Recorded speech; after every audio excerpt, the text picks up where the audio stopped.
ഞാൻ ഏറ്റവും latest tattoo ആണ് ആദ്യം തന്നെ ശ്രദ്ധിച്ചത്.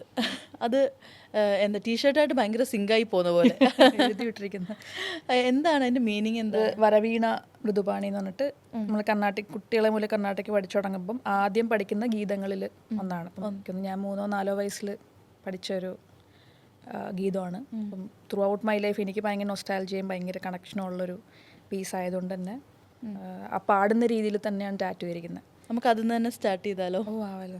നമ്മുടെ ഒരു ന്യൂ ഏജ് ഭക്തി എന്ന് പറഞ്ഞിട്ടൊരു പ്രോജക്റ്റ് ഇപ്പം സ്റ്റാർട്ട് ആവുന്നുണ്ട്. ഈ ആഴ്ച മുതൽ നമ്മൾ റിലീസ് സ്റ്റാർട്ട് ചെയ്യണം. അപ്പം അതിൻ്റെ ഫസ്റ്റ് ട്രാക്കും വരവീണ അച്ഛൻ നമ്മൾ തുടങ്ങുന്നത്. വരവീണ മൃദുപാണി വനരുഹലോചനുറാണി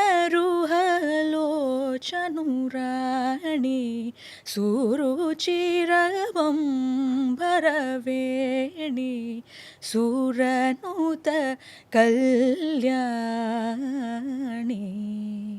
ചെറുപ്പത്തിൽ തന്നെ അതൊരുപാട് മൈൻഡിൽ മനസ്സിലിങ്ങനെ സ്റ്റിക്ക് ഓൺ ചെയ്തുകൊണ്ടാണോ ഈ ഒരു ടാറ്റു ആയിട്ട് ചെയ്യാമെന്ന് തീരുമാനിച്ചത്? എനിക്ക് തോന്നുന്നു ഒരു പ്രായം വരെ ഇറ്റ്സ് ജസ്റ്റ് എ ഗീതം. നമ്മൾ പഠിച്ചിരുന്ന ഒരു ഗീതം കേൾക്കാൻ നല്ല സുഖമുള്ളൊരു സാധനം. പക്ഷേ റീസെൻ്റ്ലി എനിക്ക് തോന്നിയിട്ടുള്ളത് ഒരുപാട് ടഫ് ടൈംസിൽ നമ്മളെ തിരിച്ച് റിയാലിറ്റിയിലേക്ക് കൊണ്ടുവരാനോ അങ്ങനെ എന്തോ രീതിയിലൊക്കെ ഓരോ ചില പാട്ടുകൾ കേൾക്കുമ്പോഴേക്കും തിരിച്ച് നമ്മൾ വരാമെന്ന് പറയില്ലേ, ഭയങ്കര മോശം അവസ്ഥയിൽ പാട്ടായിട്ട് തിരിച്ചു വരില്ലേ, അതുപോലത്തെ ഒരു പവർ ചില ഇത് പണ്ട് വർഷങ്ങൾക്ക് മുന്നേ തന്നെ ഉണ്ടാക്കിയ 100 കണക്കിന് വർഷം മുന്നേ ഉണ്ടാക്കിയ ഇതുപോലത്തെ ഒരുപാട് പീസുകളിൽ അങ്ങനത്തെ ഒരു സാധനം കൂടി ഒളിഞ്ഞിരിപ്പുണ്ടെന്ന് എനിക്ക് തോന്നിയിട്ടുണ്ട്. എനിക്ക് പേഴ്സണലി വരവീണ എന്ന് പറയുന്ന ഒരു എന്നെ റെസ്ക്യൂ തിരിച്ചു കൊണ്ടിരുന്നൊരു സാധനമായിട്ട് തോന്നിയിട്ടുണ്ട്. അതെ.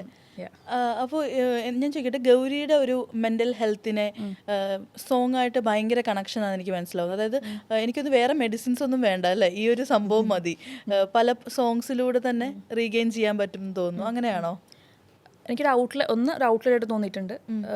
ചില ഈ ഡിഫിക്കൽട്ട് ടൈംസിൽ കൂടെ പോകുമ്പോഴേക്കും അത് ക്രിയേറ്റ് ചെയ്യുന്നതിൽ കൂടെ അതിനൊരു റിലീഫ് കണ്ടുപിടിക്കാൻ തോന്നിയിട്ടുണ്ട്. അതല്ലാണ്ടാണ് നമ്മളെ റെസ്ക്യൂ ചെയ്യാൻ വേണ്ടി ഇതുപോലെ കുറേ പാട്ടുകൾ ഓൾറെഡി ആളുകൾ ഉണ്ടാക്കി വെച്ചിട്ടുണ്ട്. അപ്പം ഈ രണ്ട് രീതിയിലും അത് വർക്ക് ആവാറുണ്ട്. മൂവി സോങ്സ് ഇതുപോലെ ഇമോഷണലി ഒരുപാട് കണക്റ്റഡ് ആയിട്ടുള്ള ഏതെങ്കിലും ഉണ്ടോ? എനിക്ക് പെട്ടെന്നൊന്നും ഓർമ്മ വരുന്നില്ല. മൂവി സോങ്ങിനേക്കാളും എ.ആർ. റഹ്മാൻ്റെ ഒരു സരിയ എന്നുണ്ടൊരു കോക്ക് സ്റ്റുഡിയോ ഒരു സാധനമുണ്ട്. അത് എനിക്ക് ഇടയ്ക്കിടയ്ക്ക് ഭയങ്കര ഹെൽപ്പ് ചെയ്യുന്നൊരു ട്രാക്കാണ്. നമുക്ക് പാടാൻ എനിക്ക് ലിറിക്സ് ലിറിക്സ് അറിയില്ല. ഓക്കെ, അപ്പോൾ അത് എന്താണ്? അത് അതിൻ്റെ മെലഡി കേട്ടിട്ടാണ് ഹെൽപ്പ് ചെയ്യുക. എനിക്ക് പാട്ട് ലിറിക്സ് ഓർക്കാൻ ഭയങ്കര ബുദ്ധിമുട്ടുള്ള ആളാണ്. ഭയങ്കര പാടാണ് ലിറിക്സ് ഓർക്കാൻ. ഡെയിലി 100 പ്രാവശ്യം കേൾക്കുന്ന സാധനമാണെങ്കിലും എനിക്ക് ലിറിക്സ് ഓർമ്മ ഉണ്ടാവില്ല. ഓക്കെ, അപ്പോൾ ഇത്രയും ഈ എക്സ്പീരിയൻസ് ആയിട്ട് ഇങ്ങനെയുള്ള ഒരാൾക്ക് അപ്പോൾ ചെറുപ്പത്തിൽ ഇതിലും ബുദ്ധിമുട്ടായിരുന്നിരിക്കുമോ ആ ഒരു ലിറിക്സ് പഠിക്കാൻ? വരി ഓർക്കാൻ ഭയങ്കര പാടാണ്. ഓക്കെ, അപ്പോൾ ഒരുപാട് ഡിഫിക്കൽട്ടീസ് ഉണ്ടായിട്ടുണ്ടായിരിക്കും. ഡിഫിക്കൽട്ടി കണ്ടാലേ കുഴപ്പമുള്ളൂ. അപ്പോൾ എങ്ങനെ സ്റ്റേജിലൊക്കെ വരെ പ്രശ്നം ഉണ്ടാവാറുണ്ട്. അത് സ്ഥിരമായിട്ട് പാടുന്ന സാധനമായിരിക്കും. ചിലപ്പോൾ കഴിഞ്ഞ 4 വർഷം കറക്റ്റ് പാടിയ പാട്ടായിരിക്കും. ചിലപ്പോൾ ഒരു സ്റ്റേജിൽ പെട്ടെന്ന് ഞാൻ മറന്നു. അപ്പം വായി തോന്നിയത് പാടിയിട്ട് രക്ഷപ്പെടുക എന്നുള്ളതേ ഉള്ളൂ. അപ്പോൾ ഇപ്പോഴും സ്റ്റേജ് ഷോസ് ഒക്കെ ചെയ്യുന്ന സമയത്ത് ഈ ലിറിക്സ് ഭയങ്കര ഓളമായിട്ടിരിക്കുന്ന സമയത്ത് എപ്പോഴും അത്രയും ചെയ്യുന്ന ലിറിക്സ് തെറ്റിയിട്ടുള്ള ഏറ്റവും പുതിയ അനുഭവം ഏതാ? കഴിഞ്ഞ ഷോ എല്ലാ ഷോയിലും ഉണ്ടാവാറുണ്ട്. എനിക്കത് എല്ലാ ഷോയിലും ഒരേ പാട്ട് തെറ്റിപ്പോവും അങ്ങനല്ല. അത് നമ്മൾ എവിടെ ഒരു ഫ്ലോയിൽ ചിലപ്പോൾ കട്ടായി പോകുന്നതാണ്. ചിലപ്പോൾ നമ്മൾ ഭയങ്കരമായിട്ട് അതിനകത്തോട്ട് ഇൻവോൾവ് ആകുമ്പോഴേക്കും മൈൻഡ് ഔട്ടായി പോകുന്നതാണ്. അത് അങ്ങനെ അങ്ങ് പൊക്കോളൂ. നമ്മളത് ഒന്ന് നിന്നാലേ പ്രശ്നമുള്ളൂ. അതിൻ്റെ മുകളിൽ കൂടെ അങ്ങ് പോകാന്നുള്ളൂ. ഈ ഇങ്ങനെ മറന്നു പോകുന്ന സമയത്ത് പോലും നെഗറ്റീവ് കമൻസ് വരാറുണ്ടല്ലോ. ഇത് പഠിക്കാതെ വന്നതാ, പ്രാക്ടീസ് ഇല്ല, അങ്ങനെയൊക്കെ ആയിരിക്കും മേ ബി ആളുകൾ പറയുന്നത്. ബട്ട് ഒരുപാട് പ്രാക്ടീസ് ഇതിൻ്റെ ബാക്കിൽ ഉണ്ടാവുമല്ലോ. അപ്പോൾ ഇതൊക്കെ കാണുമ്പോഴത്തേക്ക് എനിക്ക് തോന്നുന്നില്ല വിഷമിച്ചിരിക്കുന്ന ഒരാളാണെന്ന് തോന്നുന്നില്ല. അപ്പോൾ ബട്ട് വിഷമത്തിന് അപ്പാർട്ട് എന്താണ് ഒരു ഇമോഷൻ ഈ ഒരു സംഭവങ്ങളൊക്കെ കേൾക്കുമ്പോഴത്തേക്ക്? അല്ല, ഇതിപ്പോൾ മറ്റേ നമ്മൾ ഫീൽഡിൽ ഇറങ്ങി കളിക്കുന്നതും സൈഡിലിരുന്ന് കളി കാണുന്ന തമ്മിലുള്ള വ്യത്യാസം ഉണ്ടല്ലോ, അത്രയേ ഉള്ളൂ. അവർക്ക് അവിടെ ഇരുന്ന് ചുമ്മാ ജസ്റ്റ് പറഞ്ഞ പോലെ ഇവർ ഏറ്റവും 99% ആളുകൾ ഇൻസ്റ്റഗ്രാമിൽ ഒരു 15 സെക്കൻഡ് 30 സെക്കൻഡ് പീസ് കണ്ടിട്ടായിരിക്കും ഈ കമൻ്റ് അടിക്കുന്നത്. അതിന് മുന്നേ എന്താണ് സംഭവിച്ചത്, അത് കഴിഞ്ഞെന്താണ് സംഭവിച്ചത്, എത്ര ദിവസത്തെ പണിയാണ് ഒന്നും അറിയാണ്ട് വെറുതെ ഇന്നിങ്ങനെ കൈയടിക്കുന്നു അല്ലെങ്കിൽ കൂവുന്നു, അത്ര ഇതിനെ കാണാറുള്ളൂ. അതിന് പ്രത്യേകിച്ച് കാര്യങ്ങളൊന്നും എനിക്ക് തോന്നുന്നില്ല.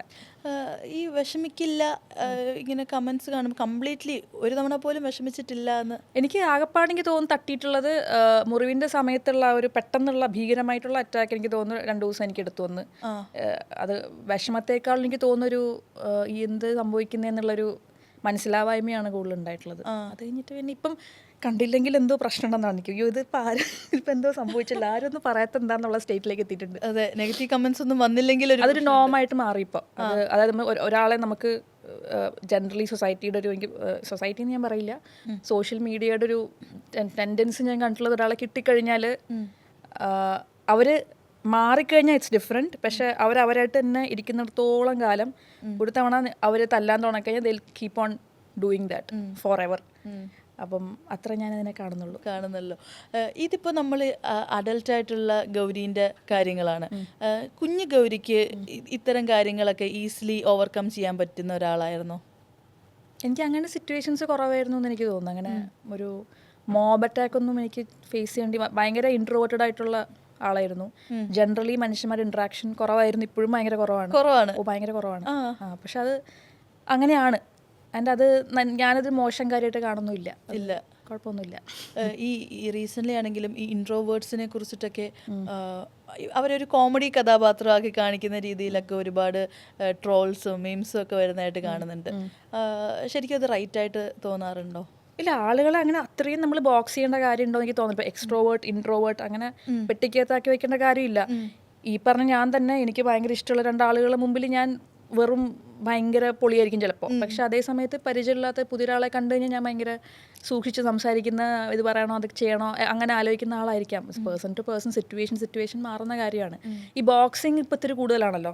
എല്ലാവരെയും ഇങ്ങനെ ഡിവൈഡ് ചെയ്ത് എല്ലാ രീതിയിലും, ഇപ്പം പൊളിറ്റിക്കലി ചായ്വുള്ളതാണെങ്കിലും ഫാൻസ് ആരെയാണ് ഫോളോ ചെയ്യുന്നത് അത് വെച്ചിട്ടാണെങ്കിലും, ഇൻട്രോവേർട്ട് എക്സ്ട്രോവേർട്ട് എല്ലാ രീതിയിലും ആളുകളെ ഇപ്പം മറ്റേ ഡിവൈഡ് ചെയ്ത് കറക്റ്റ് ഗ്രിഡ് ഇട്ട് വെക്കുകയാണല്ലോ.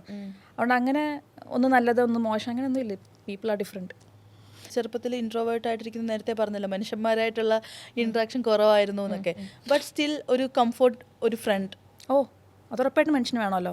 ഒറ്റയ്ക്ക് ഒരാൾക്ക്, ഐ ഡോണ്ട് തിങ്ക് ഒരാൾക്ക് അങ്ങനെ ആരും ഇല്ലാണ്ട് ജീവിക്കാൻ പറ്റുമെന്ന് എനിക്ക് തോന്നുന്നില്ല. ഉറപ്പായിട്ടും ജീവിതത്തിൽ മനുഷ്യന്മാരാണ്. ഞാൻ പറയുന്നത് ഒരുപാട് പേരുമായിട്ട് കോൺസ്റ്റൻ്റ്ലി ഇൻട്രാക്ട് ചെയ്തുകൊണ്ടിരിക്കാനും ഒരുപാട് പേരുള്ള ഒരു സ്ഥലത്ത് കൊണ്ട് ഇട്ട് കഴിഞ്ഞാൽ പെട്ടെന്ന് കംഫർട്ടബിൾ ആവാനും എനിക്ക് പറ്റില്ല. പക്ഷേ എനിക്ക് ഏറ്റവും അടുപ്പുള്ള ആളുകൾ എന്ന് പറഞ്ഞാൽ അവർ എനിക്ക് ഏറ്റവും അടുപ്പുള്ള ആളുകളാണ്. എനിക്ക് ഏറ്റവും ഇമ്പോർട്ടൻ്റ് എന്ന് പറയുന്നത് അങ്ങനത്തെ റിലേഷൻഷിപ്സ് തന്നെയാണ്. അതെ, അത് എൻ്റെ വളരെ പേഴ്സണലായിട്ടുള്ള, വളരെ പ്രൈവറ്റ് ആയിട്ടുള്ളൊരു സാധനമാണ്. അത് എല്ലായിടത്തും ചിലപ്പോൾ എനിക്ക് അങ്ങനെ ബിഹേവ് ചെയ്യാൻ പറ്റിയ, അല്ലെങ്കിൽ അങ്ങനെ ഇൻട്രാക്ട് ചെയ്യാൻ പറ്റിയെന്ന് വരില്ല. ഈ പറയുന്ന ആ ഒരു കംഫോർട്ട് പേഴ്സൺ, അല്ലെങ്കിൽ ആ ഒരു കംഫോർട്ട് ഒരു ബഞ്ച് ഓഫ് പീപ്പിൾ കാണുമല്ലോ, ഇവർ എപ്പോഴും കോൺസ്റ്റൻ്റ് ആയിരിക്കുമോ? അതായത് ലോങ് ടേം റിലേഷൻ ആയിരിക്കുമോ അവരായിട്ട്? ഇപ്പം എനിക്ക് അങ്ങനെയുള്ളത് ഫ്രണ്ട്സ് എന്നുള്ള രീതിയിൽ പറയുകയാണെങ്കിൽ 2 വർഷം 3 വർഷം 4 വർഷം പഴക്കമൊക്കെ ഉള്ളൂ. റെഗുലർലി കോണ്ടാക്റ്റ് ഒക്കെ ഉള്ള ആളുകൾ. That might change. ഞാൻ അടിച്ചു പിരിയുന്നല്ല പറയുന്നത്. നമ്മൾ ഓരോ മനുഷ്യന്മാരും മുന്നോട്ട് പോകുമ്പോൾ അവർ ഇവോൾവ് ആയിക്കൊണ്ടിരിക്കുക. നമ്മൾ 2 വഴിക്ക് ചിലപ്പോൾ ഇവോൾവ് ആവും. ചിലപ്പം ഒരു പോയിന്റ് ചെയ്യുമ്പോഴേക്കും അയാളുടെ ജീവിതം കംപ്ലീറ്റ്ലി വേറെ ട്രിപ്പായിരിക്കും, നമ്മുടെ ജീവിതം കംപ്ലീറ്റ്ലി വേറെ ട്രിപ്പായിരിക്കും. അപ്പോൾ ചിലപ്പോൾ നമുക്ക് സംസാരിക്കാനുള്ള വിഷയങ്ങൾ മാറും, ഇൻട്രസ്റ്റിംഗ് ആയിട്ട് തോന്നില്ല. ചിലപ്പോൾ അയാളുടെ കുട്ടീനെ കുറിച്ച് തന്നെ പറഞ്ഞുകൊണ്ടിരിക്കണം, ഇപ്പോഴത്തെ ആൾക്ക് അയാൾ വാങ്ങിയ പുതിയ കാറിനെ കുറിച്ചായിരിക്കും പറയുന്നത്, രണ്ടും കൂടെ ക്ലാഷ് ആവും. ഇങ്ങനെയുള്ള സിറ്റുവേഷനിൽ ഇപ്പോൾ നമ്മൾ 2 വഴിക്ക് പോയെന്ന് വരാം. പക്ഷേ ഈ പറഞ്ഞ കോൺസ്റ്റൻ്റ്ലി എനിക്ക് തോന്നിയിട്ടുള്ളത് ഒരു ഭയങ്കര എംപത്തറ്റിക് ആയിട്ടുള്ള, നമ്മളെ ഭയങ്കരമായിട്ട് മനസ്സിലാക്കുന്ന, നമ്മളെ ബഹുമാനിക്കുന്ന ആളുകൾ ലോങ് ടേം എൻ്റെ ലൈഫിൽ അങ്ങനെയുള്ള ആളുകളാണ് കൂടുതൽ നിൽക്കാമെന്ന് എനിക്ക് തോന്നുന്നു. ഇൻസ്പൈറ്റ് ഓഫ് ഡിഫറൻസസ് ഉറപ്പായിട്ടും അങ്ങനത്തെ ലോങ് ടേം ഉണ്ട്. അതെ. എങ്ങനെയാണ് ഫ്രണ്ട്ഷിപ്പ്? അതായത് ലോ മെയിൻ്റെനൻസ് ഫ്രണ്ട്ഷിപ്പിൻ്റെ ആളാണോ, അതോ കുറേ എഫേർട്സ് എടുക്കുന്ന കൂട്ടത്തിൽ? എന്താണ് എഫേർട്ട് എന്ന് പറഞ്ഞാൽ ഉദ്ദേശിക്കുന്നത്? എഫേർട്ട് ഇപ്പം മേ ബി ചില ഫ്രണ്ട്സ് നമുക്കുണ്ടാവും, നമ്മൾ ഡെയിലി കോണ്ടാക്റ്റ് ഒക്കെ ചെയ്തുകൊണ്ടിരിക്കുന്ന ഫ്രണ്ട്സ്. വേറെ ചിലരുണ്ടാവും, നമ്മൾ ചിലപ്പോൾ ഒരു വർഷത്തിന് 2 വർഷത്തിന് ശേഷം സംസാരിച്ചാലും ലാസ്റ്റ് കോൺവെർസേഷൻ കഴിഞ്ഞ് നെക്സ്റ്റ് ഡേ പോലത്തെ ഒരു വൈബുള്ള ആളുകൾ. ലോ മെയിൻ്റെനൻസ് ആയിരിക്കും. ഡെയിലി ചിലപ്പോൾ കോൾ ചെയ്തുകൊണ്ടിരുന്ന് ഇല്ലെങ്കിൽ, ചിലപ്പോൾ നമ്മൾ ഒരു 1 മന്ത് കണ്ടിന്യൂസ് ഇല്ലെങ്കിൽ ആ ഒരു ബന്ധം മേ ബി ഒന്ന് ഡൗൺ ആവുന്ന ഫ്രണ്ട്സ് ഉണ്ട്. അപ്പോൾ എങ്ങനെയാ ഒരു എഫേർട്ട് എടുക്കേണ്ട കൂട്ടത്തിലാണ്? എഫേർട്ട് എന്ന് പറഞ്ഞാൽ നമ്മൾ മറ്റേ ആളെ ഓർത്തുകൊണ്ടിരിക്കുന്നുണ്ടെന്നാണല്ലോ. സോ അത് ദാറ്റ് സേസ് എ ലോട്ട്.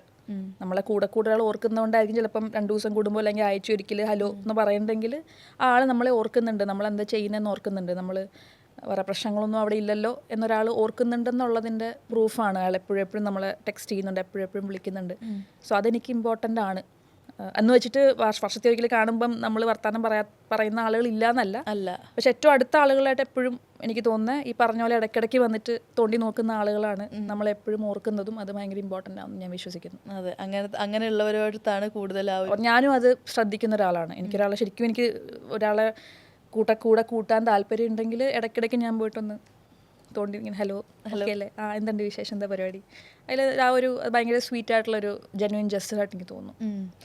എന്താണ് ഒരു ഷോയിങ് ലവ്, അത് ഏത് രീതിയിലാണ് യൂഷ്വലി? പേഴ്സൺ ടു പേഴ്സൺ മാറും. ഓരോ ആളുകളുമായിട്ടും ഉള്ള നമ്മുടെ ബന്ധം വേറെയാണല്ലോ. ചില ആളുകൾ നമ്മൾ ഈ പറഞ്ഞ പോലെ ഭയങ്കര കളിയാക്കിക്കൊണ്ടായിരിക്കും ചിലപ്പോൾ നമ്മൾ സ്നേഹം കാണിക്കുന്നത്. അയാളോടുള്ള ബന്ധം അങ്ങനെയായിരിക്കും. അതെ അതെ, ഒന്ന് പറഞ്ഞ രണ്ടാമത്തേന് ചുമ്മാ താറ്റിക്കൊണ്ടിരിക്കും, വാ തുറന്നാൽ താറ്റിലായിരിക്കും. അത്ര ക്ലോസ് ആയിട്ടുള്ള ഒരു സർക്കിൾ അങ്ങനത്തെ സിബ്ലിംഗ് പോലത്തെ ബന്ധമുള്ള ആളുകളുണ്ടാവും. ഉണ്ട്. ചില ആളുകൾ ഭയങ്കര മണിക്കൂറുകളോളം ഇങ്ങനെ അപ്പം ചിലപ്പം നമ്മളെ സംസാരിക്കാൻ വിടുന്ന ഒരാളായിരിക്കില്ല, അയാൾ ഇങ്ങനെ സംസാരിച്ചുകൊണ്ടിരിക്കും, അയാൾക്ക് കേൾക്കാൻ ഒരാളായിരിക്കും വേണ്ട. പക്ഷെ അയാൾ കേൾക്കാൻ വേണ്ടിയിട്ട് അയാൾ ചൂസ് ചെയ്ത് നമ്മളെയാണെന്നുള്ളതായിരിക്കും നമുക്ക് സന്തോഷമുള്ള കാര്യം. അയാൾ ഇങ്ങനെ ഗണ ആ സമയത്ത് ചിലപ്പോൾ ഞാൻ ഭക്ഷണം ഉണ്ടാക്കും, ഫോണിങ്ങനെ സൈഡിൽ ഇങ്ങനെ ഫുഡ് ഉണ്ടാക്കുന്നുണ്ടായിരിക്കും, എല്ലാ കാര്യവും നടത്തും. അങ്ങനെയുള്ള ബന്ധങ്ങളുണ്ടാവും. അപ്പം ഓരോ പേഴ്സൺ ടു പേഴ്സൺ അവർക്ക് എന്താണോ ആവശ്യം, നമുക്ക് എന്താണോ കൊടുക്കാൻ പറ്റുക, അതിനനുസരിച്ചാണ് ബന്ധങ്ങൾ മാറുക. അല്ലാണ്ട് ഫിക്സഡ് ആയിട്ട് ഇതാണ് ഇങ്ങനെയാണ് ഞാൻ സ്നേഹം കാണിക്കുന്നത്, അതെനിക്ക് വർക്കാവില്ല. ഇല്ല,